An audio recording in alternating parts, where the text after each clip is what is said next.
السلام علیکم، سب کو پیار بھرا سلام۔ آپ دیکھ رہے ہیں یورویزا نیوز، اب میں ہوں شاہد صدیقی۔ ایک اور کشتی ڈوب گئی لیبیا کے قریب ہی۔ بھائی یہ ڈنکیاں کیوں لگاتے ہیں؟ حالانکہ اتنی سختی کی ہوئی ہے پاکستانی ایئرپورٹوں کے اوپر بھی، اور پھر بھی کہیں نہ کہیں سے کسی طریقے سے ڈنکی لگانے کے لیے لوگ لیبیا آ جاتے ہیں، اور وہاں سے ڈنکی لگائی جاتی ہے۔ جو بڑی قسمت والے ہوتے ہیں وہی لوگ اپنی منزل تک پہنچتے ہیں، ورنہ کشتی ہمیشہ ہی اب دیکھا گیا ہے یا سننے میں آیا کہ جی ڈوب گئے۔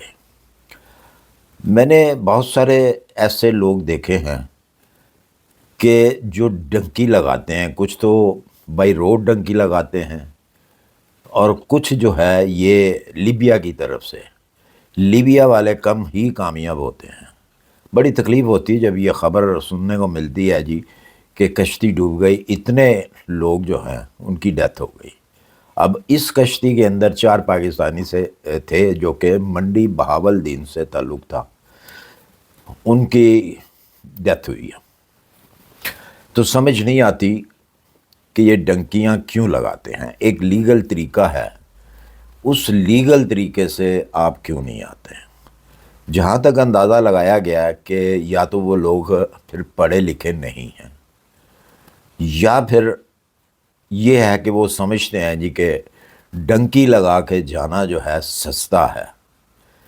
لیکن میری کچھ لوگوں سے ملاقات بھی ہوئی ہے جو کہ ڈنکی لگا کے یونان میں یا اٹلی میں انٹر ہوئے ہیں، ان سے بھی بات ہوئی ہے۔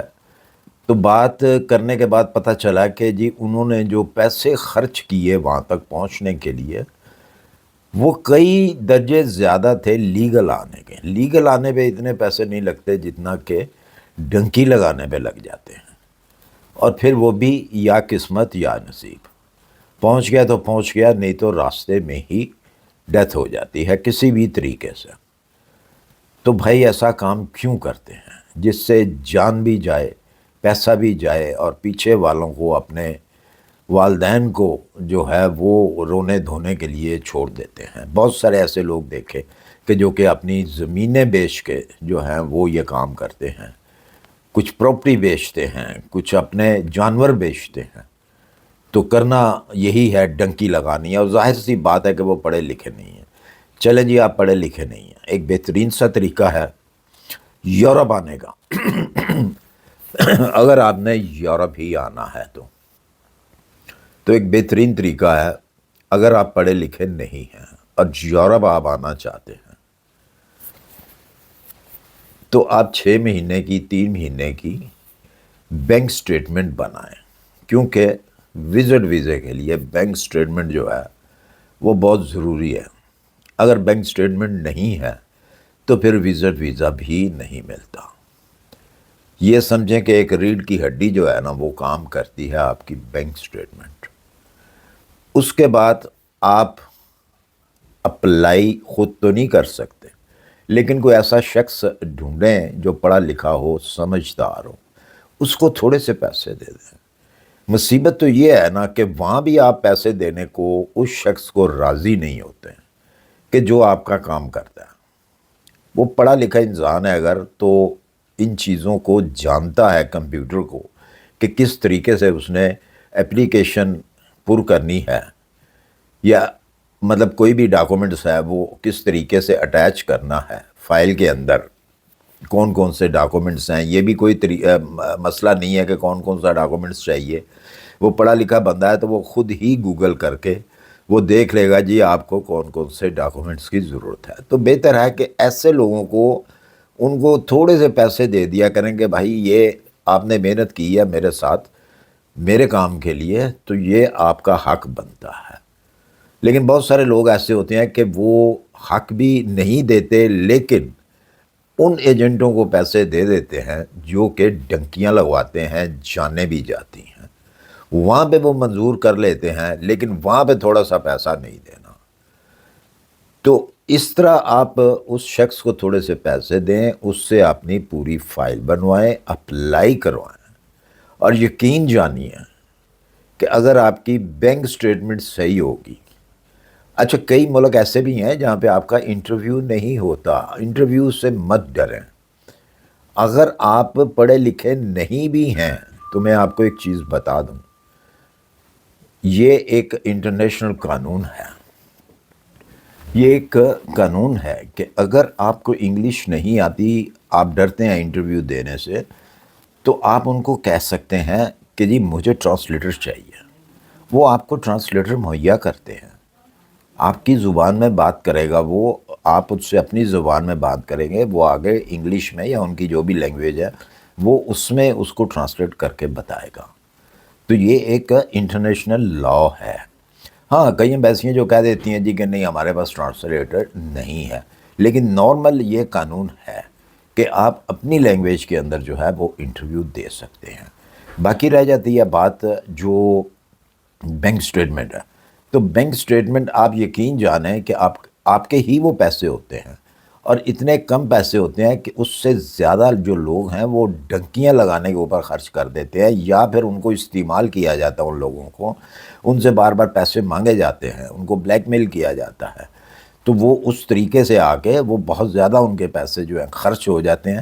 پھر آگے سے بات وہی ہے 50-50، آپ پہنچ گئے تو ٹھیک ہے، نہیں پہنچے تو راستے میں ہی گئے، اور وہ زیادہ نقصان ہے جو راستے والا ہے، راستے میں ڈیتھ ہو جانا کسی کی، وہ بہت زیادہ نقصان ہے بنسبت پیسوں کے۔ چلیں پیسے تو انسان کما لیتا ہے، تو بینک سٹیٹمنٹ جو ہے وہ آپ کی $5,000 کی ہو، $6,000 کی بھی ہو، میں ڈالروں میں بتا رہا ہوں، تو وہ بھی آپ کے لیے کافی ہوتے ہیں بینک سٹیٹمنٹ کے لیے، ٹھیک ہے۔ لیکن یہ ہے کہ ڈاکومنٹس آپ کے کلیئر ہونے چاہیے، ڈاکومنٹس آپ کا فیک نہیں ہونا چاہیے۔ کوئی بھی فیک ڈاکومنٹس ہوگا تو پھر آپ کا ویزا نہیں لگے گا۔ ان چیزوں کا بس آپ خیال رکھ لیں۔ جہاں پہ اگر آپ کو ایک چیز کی مطلب ٹریول انشورنس کی ضرورت ہے، €30,000 کی جو ضرورت ہے کہ جی یہ ہونی چاہیے، تو وہ 30 کی ہی کروائیں آپ۔ یہ نہیں ہے کہ وہاں پہ آپ لالچ کریں کہ جی یہ تو ہمیں بن رہی ہے 5,000 میں، ہم سستی کرا لیتے ہیں، اور 30,000 والی جو ہے وہ 15,000 میں ہے، 15,000 میں ہے، تو وہ ہم نہیں کروائیں گے۔ وہاں پہ آپ بچت مت کریں پیسوں کی، وہاں پہ آپ صحیح پیسہ لگائیں، جو ریکوائرمنٹ ہے اس کو پورا کریں اگر تو ویزا لینا ہے، وزٹ ویزا۔ باقی رہ جاتی ہے وزٹ ویزے کی بات، تو دیکھیں جب آدمی یورپ میں آ جاتا ہے تو کچھ نہ کچھ بندوبست ہو جاتا ہے۔ اب آپ جتنے بھی لوگ دیکھ رہے ہیں یورپ کے اندر جو موجود ہیں وہ اسی طرح ہی تقریباً آئے ہوئے ہیں، تقریباً تو ظاہر ہے اب وہ بھی تو اب سیٹل ہے یہاں پہ، تو اگر وہ لوگ سیٹل ہو سکتے ہیں تو آپ بھی سیٹل ہو سکتے ہیں۔ آپ ڈنکیوں سے بچیں۔ پہلے سب سے پہلی بات تو یہ ہے کہ آپ نے ذہن سے ایک چیز نکالنی ہے کہ ڈنکی نہ تو سستی ہے نہ ہی آسان ہے، اور سب سے بڑی بات جو ہے وہ ڈنکی کے اندر جان کا خطرہ ہے۔ جان اگر آپ کی چلی جاتی ہے تو پیچھے رہ کیا جاتا ہے؟ آپ تو پیچھے والے جو ہیں آپ کے والدین جو ہیں ان کو بھی آپ تو مصیبت میں ڈال کے چلے جاتے ہیں۔ تو بہتر نہیں ہے کہ تھوڑا پیسہ جو ہے، حالانکہ میں بار بار کہہ چکا ہوں کہ ڈنکی سے آپ کا زیادہ پیسہ لگتا ہے۔ یہ جو طریقہ کار ہے، آپ لیگل طریقے سے آپ آئیں، اس میں آپ کا پیسہ کم خرچ ہوتا ہے۔ ٹھیک ہے اگر آپ وقتی طور پہ آپ کو ایجنٹ ملتے ہیں، جو ایجنٹ میں ان کے اوپر بھی یقین نہیں کرتا، وہ ایک تو سب سے پہلے تو فراڈ کرتے ہیں آپ کے ساتھ، آپ کا کام وہ کرا ہی نہیں سکتے۔ جو گلی محلوں میں آپ کو جگہ جگہ پہ ایجنٹ ملیں گے، جی میں امریکہ آپ کو بھیج دیتا ہوں اور کینیڈا بھیج دیتا ہوں، یورپ بھیج دیتا ہوں، تو وہ ان کے بس کی یہ بات نہیں ہوتی۔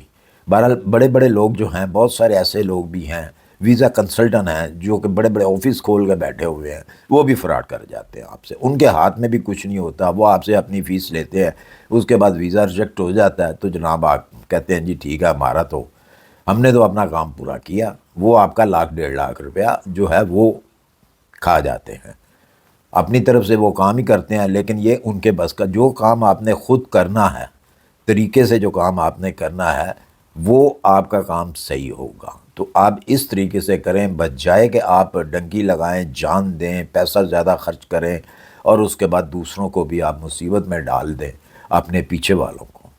تو مجھے امید ہے میری ویڈیو پسند آئی ہوگی، پسند آئی اسے لائک اور سبسکرائب کیجیے، اپنی دعاؤں میں یاد رکھیے۔ ملتے ہیں انشاءاللہ پھر کسی اچھی سی انفارمیشن کے ساتھ۔ اللہ حافظ۔